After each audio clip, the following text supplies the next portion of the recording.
За что ты это делаешь? Просто так.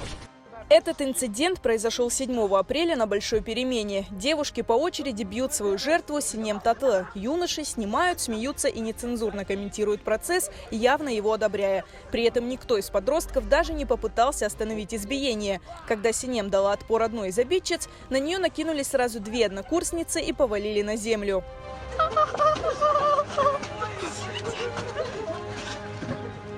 По словам Синем, зачинщицей драки стала ее бывшая лучшая подруга. Несколько месяцев назад между ними произошел конфликт, а недавно в ход пошли кулаки.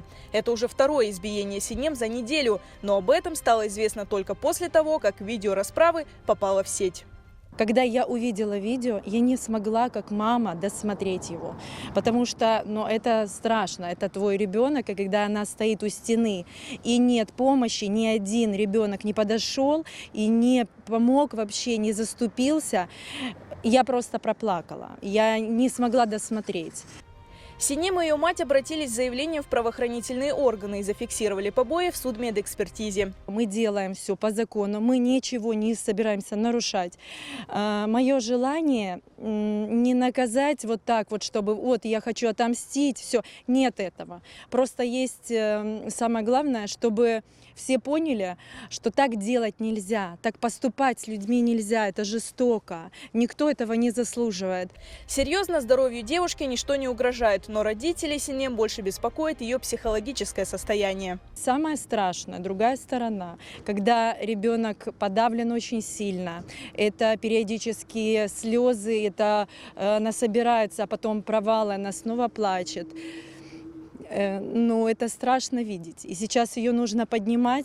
Между тем, директор колледжа в одном из интервью назвала избиение студентки банальной, обычной рядовой ссорой. Прокомментировать случившееся студии Карадинес Продакшн в колледже отказались. Директор в прокуратуре, замдиректора, плохо ей. Ну а как с ней можно связаться? Я телефон не даю, к сожалению.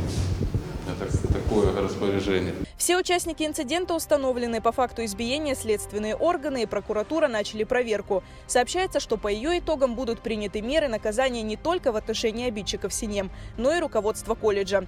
Родители уже забрали Синем домой в Ахмеджит и не исключают перевода дочери на дистанционное обучение. По словам матери, окончательно не упасть духом девочке помогает поддержка людей.